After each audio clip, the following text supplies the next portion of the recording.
존경하는 동료 시민 여러분, 최호정 의장님과 선배 동료 의원 여러분, 오세훈 시장님과 정근식 교육감님을 비롯한 관계 공무원 여러분, 행정자치위원회에서 의정활동하고 있는 박강산 의원입니다. 한국 사회에 통섭이라는 개념을 널리 확산시킨 이화여대 최재천 교수는 올해 숙론이라는 화두를 던졌습니다.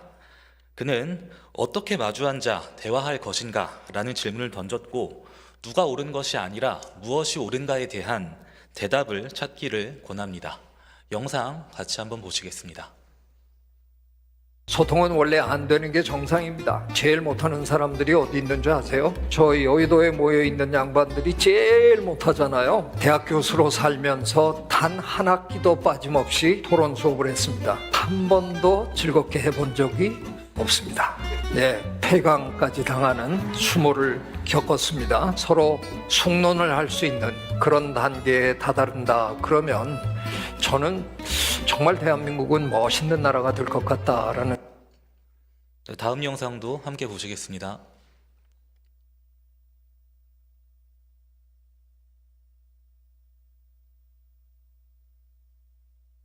그저 말꼬리 잡고 싸우고, 그러니까 이게 토론이 아니라 논쟁, 그 논쟁 정도만 돼도 다행인데 말싸움, 언쟁만 하잖아요. 그 토론이라는 제목으로 하고는 싶었는데 이게 이미 너무 오염이 많이 됐더라고요. 그래. 토론하자 그러면 다들, 그래서 좀 새로운 숙자가 이게 이제 좀 깊이 이렇게 들여다본다, 깊이 그렇죠. 생각한다 그런 네. 뜻이잖아요. 그렇죠. 그래서 좀 생각하면서 서로 얘기하자 하는 그런 뜻으로 제안했습니다. 원래 토론의 토자가 7토자죠. 네, 두들길 토. 그러니까 공격, 여기는 이미 공격성이 담겨 있는 거니까. 그러니까 우리나라에서 토론하자 그러면 그 토론장에 들어가시는 분들의 그 표정이 결연하잖아요. 그렇죠. 기필코 이기고야 말리라. 그렇죠. 상대를 어떻게든 제압하고야 말겠다. 그러니까 상대한테 한번 반박당하면 얼굴이 벌개져가지고. 그렇죠. 네. 그러니까 이게 토론을 1시간을 하든 2시간을 하든 옛날에 끝장 토론이라는 프로그램도 있었잖아요. 있었죠. 끝장을 볼 때까지 토론을 하든 상관없이 배우는 건 하나도 없다는 거죠. 그러니까 일방적으로 자기 것만 토해내고 상대방 공격하고. 근데 토론은 원래 누가 옳은가를 결정하는 게 아니라 무엇이 옳은가를 함께 찾아가는 과정. 이게 원래 토론이거든요. 존경하는 선배 동료 의원 여러분, 제11대 서울시의회가 개원한 지 2년 반 가까이 시간이 지났습니다. 저는 솔직히 말해서 이곳 본회의장에서 진정한 의미의 토론은커녕 숙론이 단 한 번이라도 있었는지 솔직히 잘 모르겠습니다. 원래 현실 정치가 원래 그런 것이다 라고 하면은 드릴 말씀은 없습니다. 그런데 초선 의원이기 때문에 너무 이상적이다 라고 말씀하신다면 할 말이 많습니다. 저는 정치는 좋은 정치, 나쁜 정치, 그리고 그저 그런 정치가 있다고 생각합니다. 저는 좋은 정치를 이곳 서울시의회에서 존경하는 의원님 여러분과 함께 하고 싶고요. 누가 옳은 것이 아니라 무엇이 옳은 것인가에 대한 대답을 듣기 위해서 서울시장과 서울시 교육감에게 답변을 듣도록 하겠습니다. 먼저 정근식 교육감님 답변대로 모시겠습니다.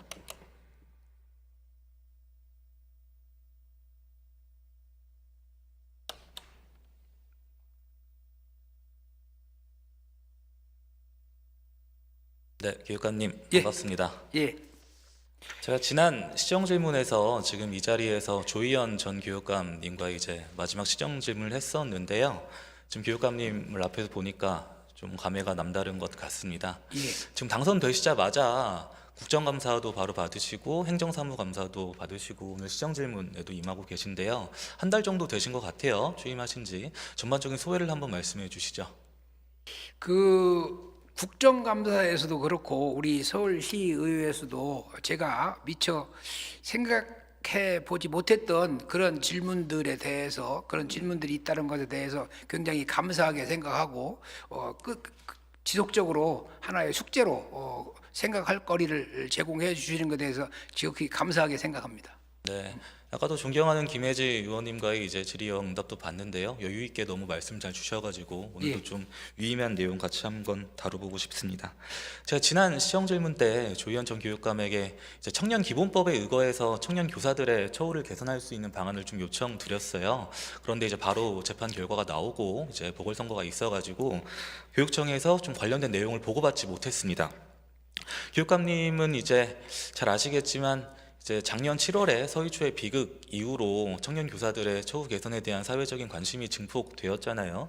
평소 교육감님께서는 좀 어떤 좀 관점을 갖고 계신지 청년 교사들의 권익 증진을 위해서 뭐 정책적인 아이디어라든지 이런 것들이 좀 있으셨을까요? 제가 그 청년 교사들이 이 교육 현장에서 그 이탈하고 있는 현상에 대해서 깊게 들여다보았습니다.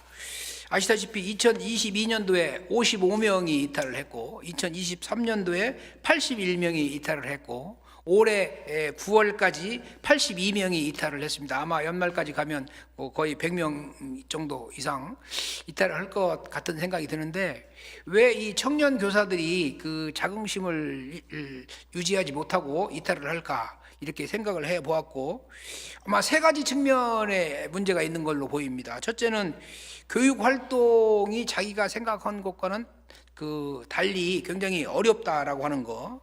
두 번째는 이 전문성과 관련한 문제들이 있다라고 하는 거. 세 번째는 뭐랄까요? 대우, 후생, 복지 이런 데서 자기가 기대한 것보다 훨씬 더 열악하다라고 하는 그런 세 가지 문제가 복합적으로 작용을 해서 네.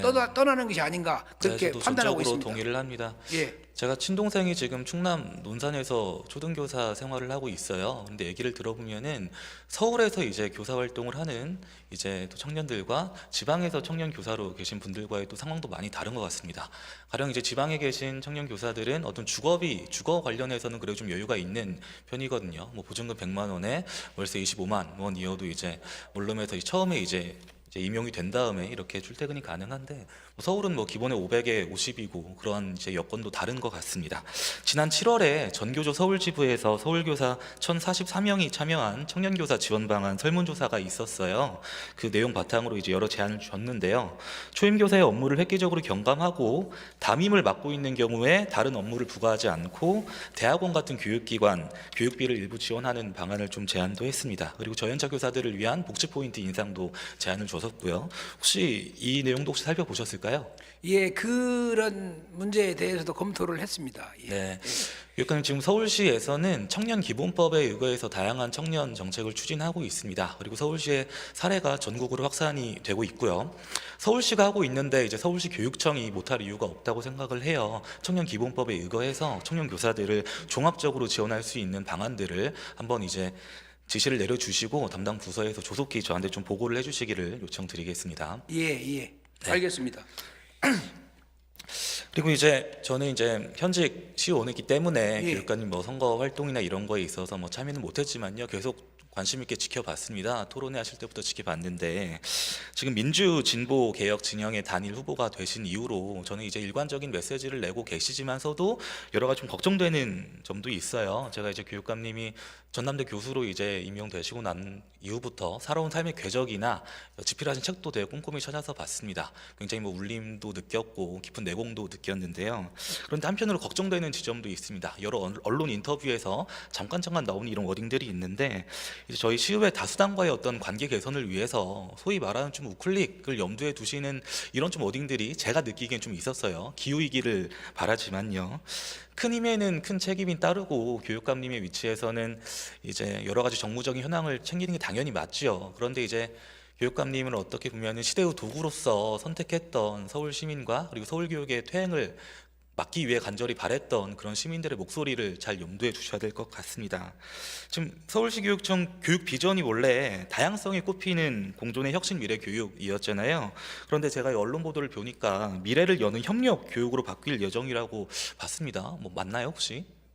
뭐 예정은 아니고요. 네. 많은 분들이 이제 혁신 교육의 성과에 대해서 평가도 하시고 네. 또 그것의 한계에 대해서도 말씀을 하고 계시는데 이제 혁신 교육이라고 하는 이름으로 서울시 교육을 10년간 이제 이끌어 왔는데 어떻게 하면 2025년도, 2020년대 중반 이후에 좀 더 질적으로 도약할 수 있는 그런 이른바 혁신교육의 합리적 핵심은 무엇일까? 늘 그걸 고려를 하고 있습니다. 네. 그 이노베이션이라고 하는 말은 사실은 언제나 사용할 수 있는 말이거든요.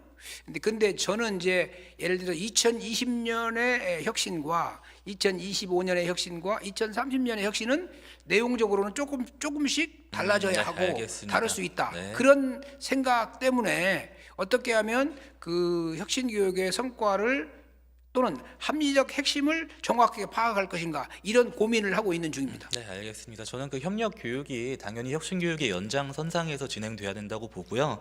그럼 또 이제 바뀌는 것도 좀 많이 있을 것 같아요. 그게 추상적인 구호가 아니라 구체적인 정책으로 좀 시민의 피부에 체감되기 위해서는 뭐 가령 이제 혁신교육지구가 오랫동안 운영이 됐는데 지금 전반기에 미래교육지구로 바뀌었습니다. 그럼 이제 이거를 협력교육지구로 또 바꿀 것인가라는 고민을 국장이나 과장급뿐만 아니라 교육감님께서도 한번 전체적인 한번 조감도를 그려 보셔야 될 것 같고요.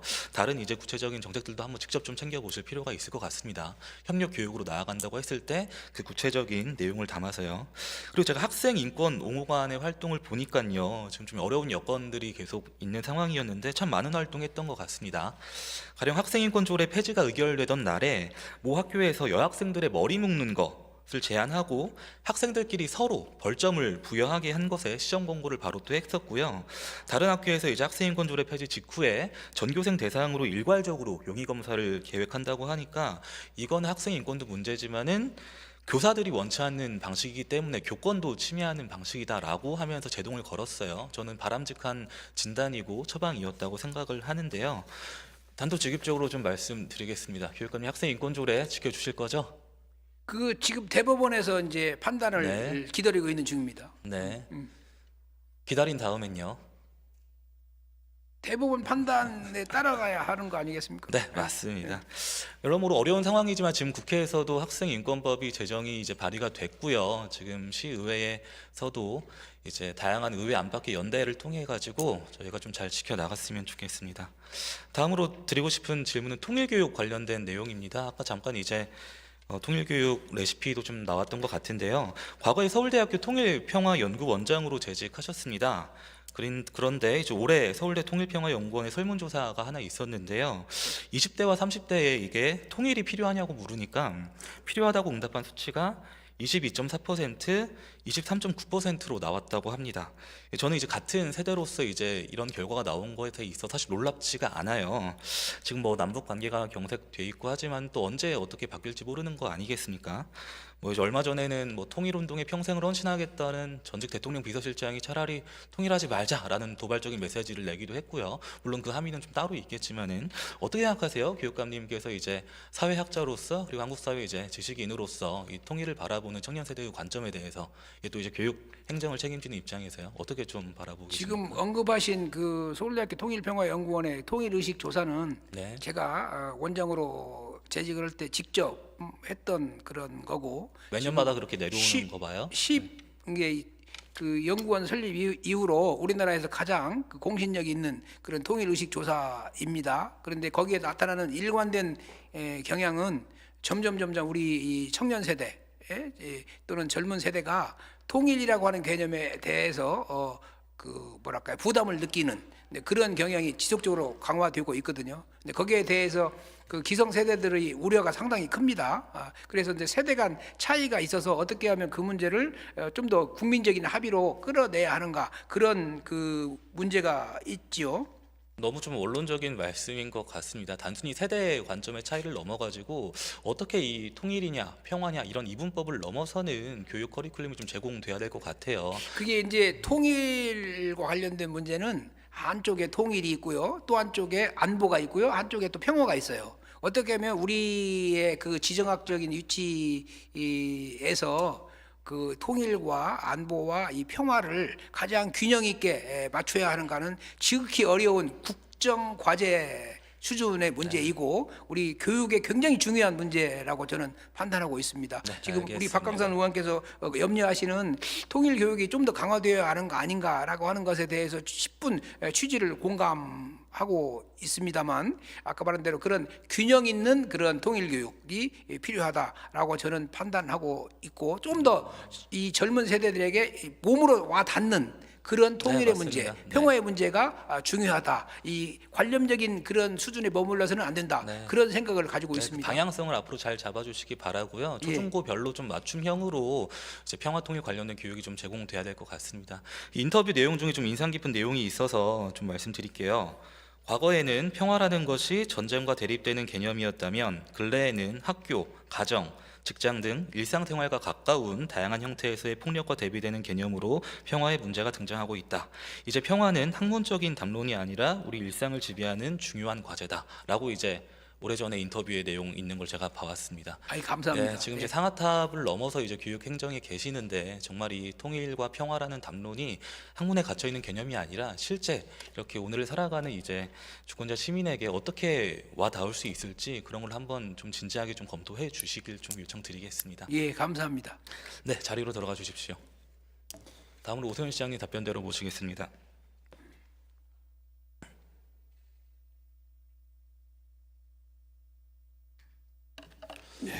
네, 시장님 오랜만에 시정 질문 드리는 것 같은데요. 그 한강 작가가 노벨 문학상을 받았습니다. 관련해 가지고 이제 SNS에 축하의 말씀도 남겨주셨는데요. 한국 문화의 어떤 새로운 지평을 열어 젖힌 거를 넘어서 한국의 소프트 파워를 높일 굉장히 큰 이제 사례잖아요. 전적으로 동의하시죠? 그럼요. 그런데 이제 시장님 잘 아시다시피 한강 작가는 이제 박근혜 정권 시절 때 블랙리스트의 피해자였습니다. 그런데 최근 서울시에서는 이 블랙리스트 사건으로 실형을 살았던 조윤선 전 문화체육부 관광 장관을 서울시장 비상임이사로 위촉을 했어요. 시대 정신이라는 게 존재한다면은 정면으로 배치되는 일이고 서울시가 의도치 않게 시대와 거꾸로 가는 듯한 인상을 받았습니다. 어떻게 이렇게 인선이 됐는지 좀 설명해 주실 수 있으실까요?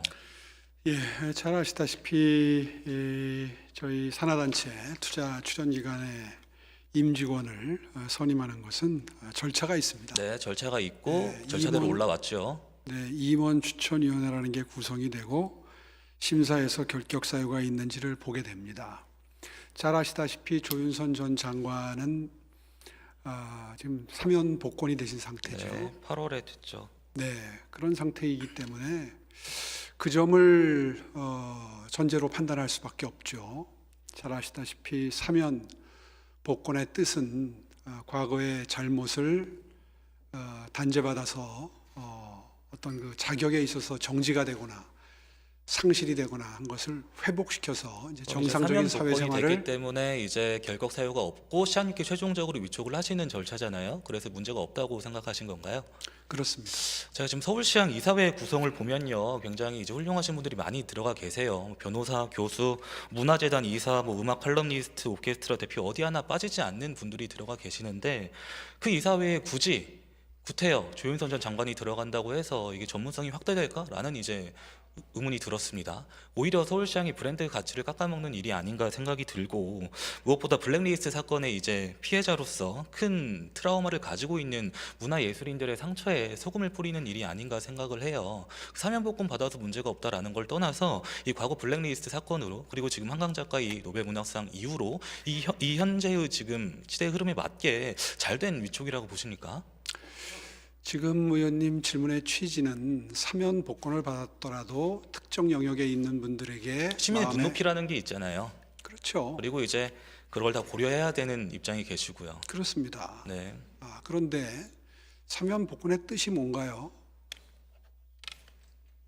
잘못을 말씀하시죠. 저질러서 단죄를 받으면 네. 그것으로 그 다음에 사회 활동을 전부 하지 말아야 되는 건가요? 아니죠. 뭐 저는 그런 어떤 다른 분야에서 활동할 수 있지 않았을까요? 근데 구태여 이렇게 이사회에 들어가는 게 맞나요? 글쎄요, 본인의 활동 영역이 있는데 굳이 다른 영역에서만 제가- 활동을 하라 그러면 사면 복권이 무슨 의미가 제가 있을까요? 홈페이지를 들어가서 보니까요. 9월 11일에 첫 번째 이제 공고가 있었습니다. 그리고 27일에 이사 부분만 재공고를 했는데요. 혹시 그 사이에 시장님과 조윤선 전 장관 사이에 어떤 뭐 사전 교감이라는 게 있었을까요? 전혀 소통이 없었나요? 글쎄요, 뭐 그런 걸 다 밝힐 필요는 없을 것 같고요. 아니요, 말씀을 해주셔야죠. 이게 공고를 됐다가 재공고를 됐는데 어쨌든 그 배경을 모양상 네, 전부 형식과 절차를 다 밟았는데 네, 그 중에는 미리 저하고 상의하는 분도 계시고 저와 상의 없이 어플라이 하시는 분들도 계실 수 있는데 개개의 사안을 다 밝힐 이유는 없는 것이고요. 밝히지 않겠다. 예, 알겠습니다. 사연이 있었다 한들 그게 무슨 문제가 되겠습니까? 정상적인 절차를 다 밟아서 지금 자격을 지난 확인하고 11일에 제가 말씀드리겠습니다. 문학의 25개 단체가 이 위촉에 비판하는 성명을 냈어요. 이런 이제 시민의 목소리에 전혀 아무런 감흥이 없으십니까? 글쎄요, 뭐 당연히 그분들 입장에서는 그게 문제가 된다고 생각하실 수 있습니다. 또 민주당 입장에서는 그렇습니다. 민주당 입장이 아니라요. 시민의 눈높이에서 저는 계속 말씀드리고 있고요. 아이, 시장님, 시민의 제가 눈높이를 시간이 자꾸 제한되어 있기 말씀하시는데 때문에 그렇다면 네, 시민의 눈높이를 자꾸 말씀하시는데 네. 불법 정치자금 혐의를 받고 유죄 판결을 받았던 이광재 의원님이나 아니, 시장님 지금 그런 얘기가 왜 청탁 나옵니까? 아니 시민의 눈높이에서 이거는 용인이 지금 됩니까? 제가 드리는 질문에만 대답을 해주세요, 시장님. 답변 드리고 있잖아요. 시민의 눈높이를 말씀을 수차하시니까 11월 7일 날 TV조선 단독이라고 뜬 기사를 보면은 이런 워딩도 있습니다. 제가 주장하는 게 아니라 기사에 따른 내용이에요. 친박 진영이 정치적 명예회복으로 오 시장과 손을 잡고 공개 행보에 첫 발을 뗀 것이다. 오세훈과 조윤선이 손을 잡는다는 뉴스는 여권 지지층의 가뭄의 단비다. 이번 위촉의 해석이 부담되지만 친박 인사들과의 스킨십 확대는 계속 이어갈 것이다. 제가 주장하는 게 아니라요. 단독이라고 뜬 기사고 서울시 관계자가 설명한 내용입니다. 이 내용이 사실인가요? 소설인가요? 아니면 사실과 그렇게 소설의 생각한 경계에 적 있는 겁니까? 전혀 없습니다. 전혀 없는 건가요? 알겠습니다. 기자의 해석이라고 생각을 하고요. 어떤 해석도 할 수 있죠. 네, 시장님 그 굉장히 중요한 위치에 계시고 큰 꿈을 갖고 계시는데요. 저는 이번 위촉이 어떻게 보면 토탐 되시라고 생각이 듭니다.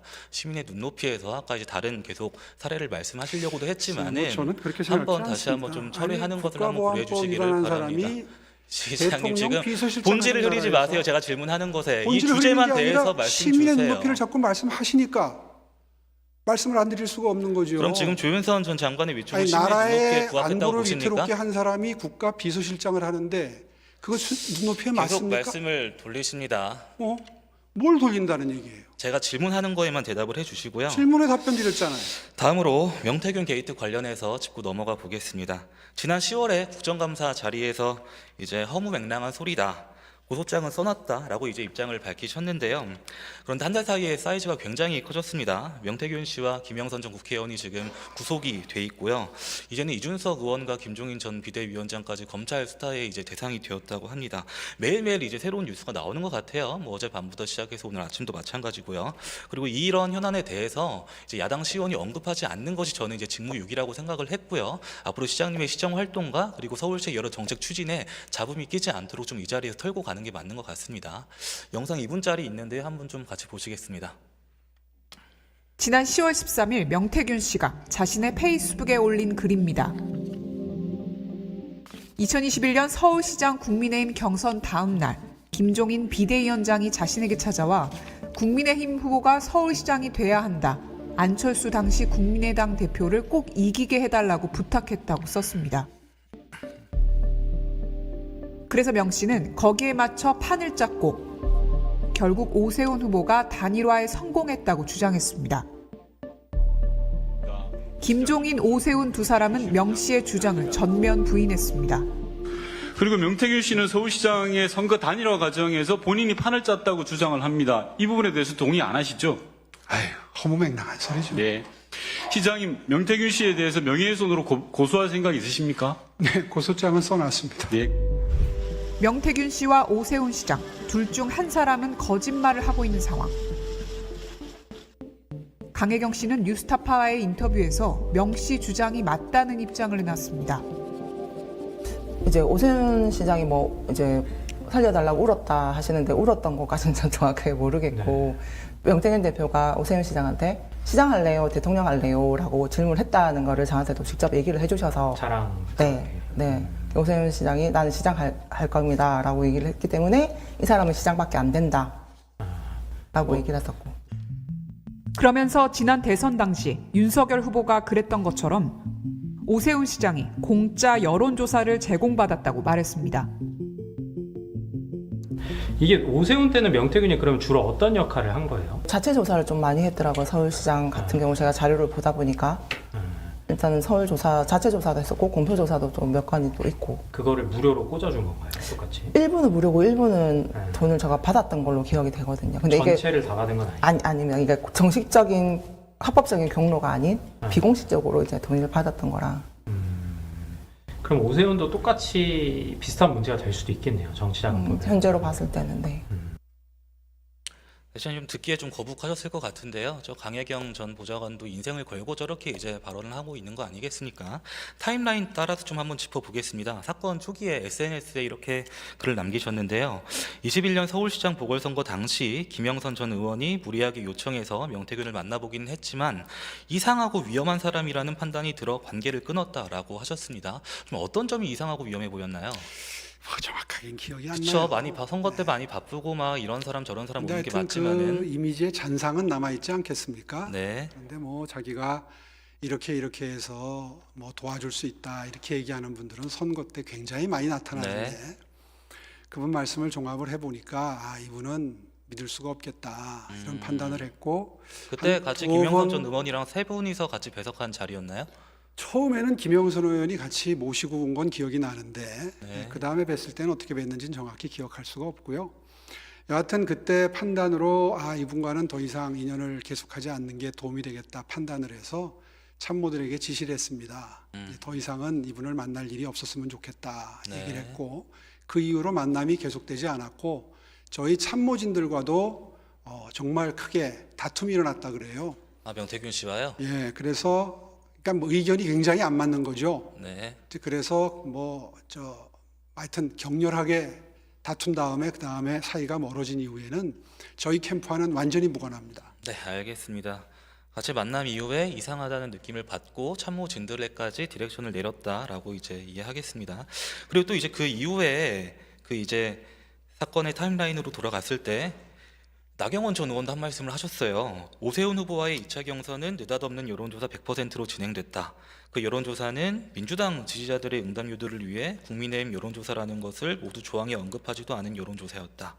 서울시장 레이스 초반 여론조사 압도적 1위, 1차 경선 압도적 1위였던 내가 결국 압도적으로 패했다라고 주장을 했습니다. 여기에 이제 바로 시장님은 검증되지 않는 폭로다, 뭐 자중질환은 공멸이다라고 반박을 하셨고요. 이제 그 이후에 어떻게 두 분이서 오해는 따로 풀으셨나요? 아니면 현재 진행형인가요? 제가 워낙 제가 마음이 넓은 편이라 따로 뭐 그럼 오해는 풀지 않고 그냥 평행선에 있는 걸로 인지를 하겠습니다. 네, 하여튼 뭐 지금 말씀하신 거에 대해서 좀 말씀을 드리면 전체가 다 엉터리입니다. 왜 엉터리냐 하면 제가 그래서 오늘 이거 물어보신다 해서 들고 나왔는데요. 네. 이 2021년 봄에 선거가 있었잖아요. 네.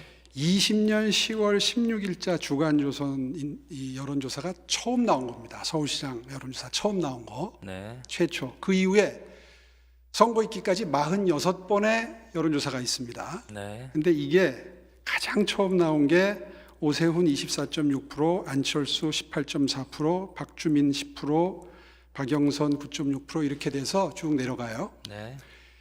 그러니까 명태균 씨 주장은 네. 오세훈이 정치 공복기가 길어서 도저히 이길 수 없는 상황이었는데 자기가 도와서 이겼다 이런 주장을 하고 있는 거거든요. 네. 이 여론조사를 보면 어차피 시장님이 앞서고 있었다.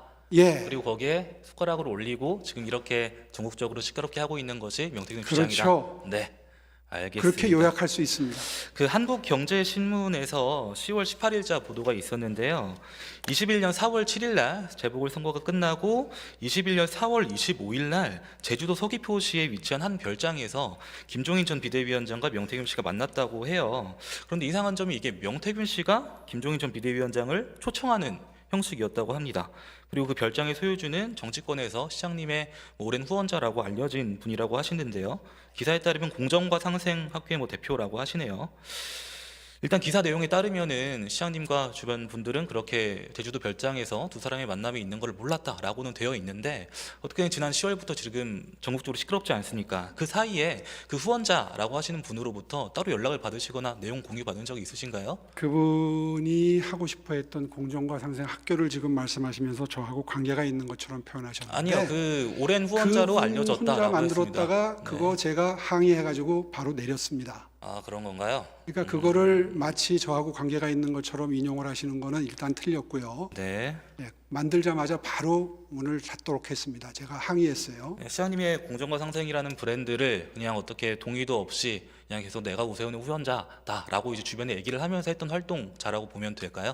그분도 명예가 있는데 제가 그렇게까지 예. 얘기할 수는 없고 어쨌든 제가 동의하지 않았던 건 사실이고 그 홈페이지가 지금도 떠 있다 그러니까 들어가 보시면 네, 만들자마자 들어가 봤습니다. 스톱이 돼서 그 이후에 아무 활동이 네, 없는 게 22년부터 드러납니다. 중단이 돼 있더라고요. 예, 그러니까 그건 뭐 제가 말씀드린 게 맞다는 게 입증이 되고요. 알겠습니다. 그분들이 그렇게 누군가 뭐 페이스북에 사진이 올라오는 뭐 별장에 갔는지는 저는 아는 바가 없습니다. 네, 알겠습니다. 그 이후에도 그 별장 소유주한테 따로 연락받지 못했고요. 확인한 적도 없고 네, 확인할 필요도 없다. 확인할 생각하시는 필요조차 거죠? 없죠. 예, 알겠습니다. 중앙일보 11월 16일자 보도입니다. 지금 창원지검 전담 수사팀에서 구속영장 실질 심사를 하는 과정에서 시장님이 또 언급이 됐어요. 21년 서울시장 보궐 당시에 명 씨가 시장님과 안철수 후보의 여론조사 경선을 통해 야권 단일 후보로 만드는데 관여했다고 계속해서 주장하고 있는 이 사안을 검찰이 또 언급을 하기도 했습니다. 혹시 나중에 검찰 수사가 들어온다고 하면은 어떻게 적극적으로 임하시겠어요? 예, 뭐 어차피 정황을 이해하기 위해서 필요한 네, 그런 참고 절차가 사항을 뭐 문의한다면 거기엔 친절하게 답변을 해드려야 되겠죠. 네. 그 부분도 앞뒤가 전혀 맞질 않는 것이 명태균 씨가 그동안에 무슨 말을 했는지를 이번에 한번 쭉 정리를 해봤습니다. 그랬더니 이런 요지예요. 오세훈은 자기가 왜 이겼는지도 모른다. 네. 자기가 뒤에서 도왔다는 거예요. 네. 네? 그렇잖아요. 지금 취지가 판을 짰다. 네. 이런 표현을 자꾸 쓰잖아요. 지금 27명 정치권의 명단이 돈다라고 하고 있는데 그 중에서도 유독 이준석 의원과 오세훈 시장은 내가 이렇게 했다라고 굉장히 강조를 해왔던 것 같습니다. 글쎄 뭐 하여튼 뒤에서 그렇게 숨어서 도와줬다면야 고마운 일이긴 하지만 고마운 일이라고 말씀하시면 안 고마운 되죠. 일이죠. 아니 고마운 일이죠. 숨어서 조용히 도와주는 아니, 천사 같은 그렇게 일을 하면 말씀하시면 얼마나 안 되죠. 고맙습니까? 끊어내셨어야죠. 네. 그런데 설명을 드릴게요. 그런데 불행하게도 그분이 도울 일이 없었어요. 왜냐하면 아까 잠깐 언급이 됐습니다마는 김종인 위원장님과의 관계를 통해서 뒤에서 도왔다는 뜻인 것 같은데 전체를 취지를 종합을 해보면 네. 김종인 비대위원장님은 초지일관 안철수 후보와의 단일화가 이루어지는 그 순간까지도 저를 네. 만나면 네. 오세훈 후보 단일화하지 마세요. 음. 혼자도 이깁니다. 그러니까 후보가 다 난리 페이스도 이긴다는 뜻이에요. 김종인 끝까지 비대위원장이랑 명태균 씨와 완전 제 정황이 말을 다르네요. 좀 잠깐 설명할 시간을 좀 주십시오. 네, 말씀하십시오. 기왕 네. 시작하신 거. 그러니까 무슨 뜻이냐면 명태균 씨 얘기를 종합을 하면 자기가 우리 캠프에서는 전혀 관여를 못했다는 게 입증이 다 됩니다. 아까 말씀드린 것처럼 네. 결국 요지를 종합하면 김종인 위원장님께 뭔가 뭐 자료를 만들어다 드리고 설득을 하고 토론을 하고 해서 오세훈을 유리하도록 국면을 이끌었다는 취지로 보이는데 불행하게도 김종인 위원장님은 저나 우리 캠프 사람들이 가서 의논을 드리면 단일화하지 말아라. 네. 끝까지. 알겠습니다. 그런 입장을 끝까지 견지해서 제가 단일화 합의를 해놓고 안철수 그 후보와 네. 단일화 합의를 한 날이 있어요. 바로 뛰어가서 김종인 비대위원장님께 제가 이렇게 단일화 합의를 할 수밖에 없었습니다 하고 양해를 구하러 그 바쁜 후보가 위원장께 비대위원장께 뛰어갔었던 게 일정에다 나와 있습니다. 네, 알겠습니다. 기자분들도 다 취재를 했고 그러니까 김종인 충분히 위원장 답변 시간 드린 것 같고요. 선거 비하인드까지 이제 말씀을 주셔가지고 네, 대충 질문하세요. 타임라인이 맞춰지는 것 같습니다. 하여튼 오늘 되게 여러 말씀 주셨는데요. 앞으로 또 계속 까도 양파 같은데 이런 의혹들이 나올 때마다 침묵으로 일관하시는 것이 오히려 안 좋은 것 같습니다. 침묵으로 계속 이제 일관하는 게 아니라 이래요. 말할 가치도 없다. 묻진 않으시면 제가 답변 좀 드릴게요. 지난번에 국정감사 때도 그렇고 왜 고소장을 써놓고 내지 않느냐고 자꾸 그러는 거예요. 네, 앞으로도 내실 생각 네? 없으신가요? 그런데 이렇게 답변 드릴게요. 네. 어저께 받은 문자인데 오세훈 시장 걱정이 돼서 내가 이런 돌아다니는 카톡 문자를 보낸다 하면서 저는 고향이 대대손손 조상님이 서울에서 거주하셨습니다. 네. 예, 외갓집은 상주고요. 네. 그런데 그 문자는 오세훈의 고향이 담양이다. 우리 당내에서는 그걸 음해랍시고 하는 겁니다. 반대 세력이. 이런 사람 제가 고발해야 됩니까? 그 뭐 담양이 고향이고 뭐 이런 거와 지금 이 사건이 또 하나 예를 상관 들어볼게요. 관계가 없는 것 같은데요. 그 외에 그런 주장하는 분들 중에 이런 것도 있어요. 김어준을 빨리 쫓아내지 않았다. 이건 김어준과 밀약을 했기 때문이다. TBS에 대해서 매우 미온적이다. 오세훈은 좌파다. 배신자다.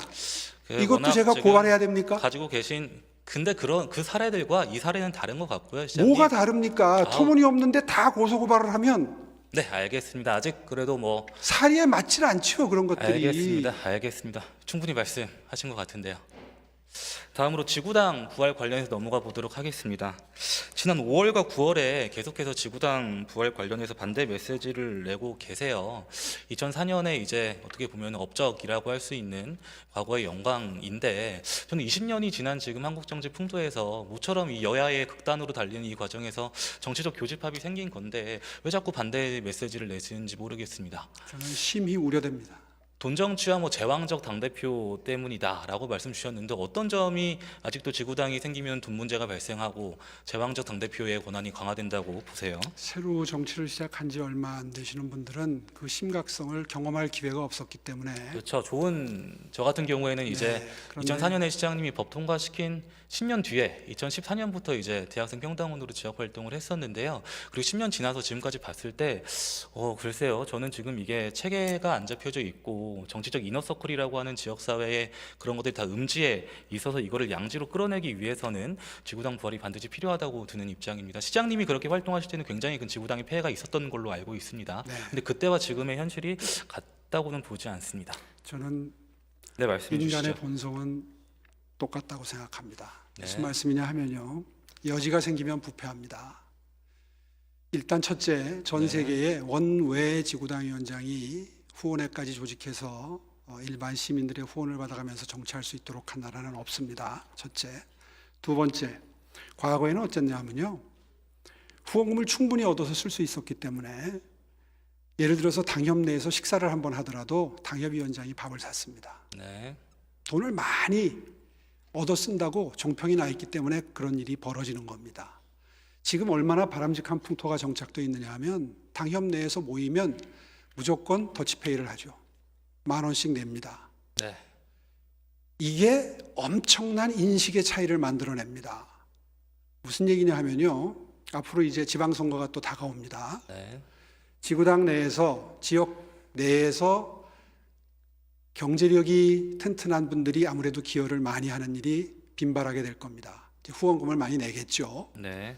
그렇게 되면 당협위원장 입장에서는 구청장, 시의원, 구의원 공천을 하게 되는데 신세를 많이 준 분에게 마음이 기울 수밖에 없는 상황이 벌어집니다. 네. 그 이런 일을 후원을 제도화하는 겁니다, 이게. 네, 그러니까 이제 원외에서 이렇게 받지를 않아야 나중에 공천을 할 때 뭐 더 자신에게 이제 빚진 사람이 없는 사람을 더 공천을 할 수 있다라고 보시는 건가요? 그렇죠.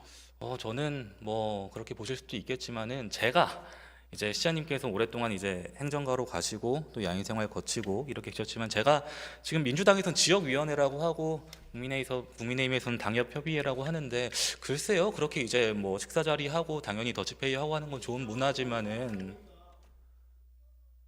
네 질문하겠습니다. 시정 요지고요. 저는 지구당이 부활을 해야 저는 지방자치가 활성화된다고 봐서 그렇게 하는 겁니다. 의원님 발언하시려면 나중에 발언권 얻고 말씀하세요. 시정제문 요지에 맞춰서 하고 있습니다. 저는 제왕적 당대표보다는 제왕적 국회의원이 문제라고 생각을 하고요. 지금 이제 지구당 지금의 구조에서 여기 지금 많은 의원님들 계시고 발언도 주셨지만은 지역위원장, 당협위원장 말 한마디 사실은 그날 일정도 다 취소하고 바로 지역으로 내려가야 됩니다. 저는 이게 굉장히 큰 문제가 있다고 생각을 해요. 지구당이 부활을 한다면은 정말 어떤 새로운 때묻지 않는 뭐 청년당원이 됐든 이런 분들이 더 안에 들어올 수 있고 의정활동을 목표하면서 지역활동을 하고요. 되게 새로운 인재 충원이 가능하다고 보여집니다. 그러니까 국회의원과 당협위원장, 지역위원장이 자신의 바운더리 안에 갇힐 사람들을 공천하는 게 아니라 정말 시민의 눈높이에서 그리고 정책적으로 더 검증된 그런 사람들을 지방 의원으로 공천할 수 있는 여지가 생긴다고 생각을 합니다. 지방 정치적 의원- 충원과 관련해서는 어떻게 생각하세요? 지방의원이나 이런 걸 하나의 예를 들었을 뿐이지 네, 후원금을 받으면 어차피 마음에 빚은 생기는 겁니다. 네, 원외 당협위원장을 적어도 한두 번 이상 해온 분들은 오히려 이런 주장에 대해서 신중합니다. 아니, 지금 뭐 처음 하신 분들이 지금 뭔가 129명이 지도부에 소환 전달을 했는데 이게 처음 정치를 뭐 경험해가지고 이렇게 지구당 부활해야 된다고 주장한다고 보시는 제가 건가요? 얘기를 들어보면요 걱정들이 많습니다. 그건 뭐 제가 이 자리가 아니라도 얼마든지 기회가 주어지면 그런 구체적인 언급들을 할 텐데요. 하여튼 지구당을 부활시키는 걸 마치 개혁으로 알겠습니다. 포장하는 것은 네, 시대의 시장님. 흐름을 역행하는 것이다. 저는 그렇게 생각합니다. 네, 시장님 말씀 잘 들었고요. 저는 지구당 폐지된 지금 20년이 지나서 한국 정치가 퇴보하기도 했지만 진보한 측면이 더 많다고 생각을 합니다. 그리고 지구당이 부활을 해야 정말 새로운 정치적 충원과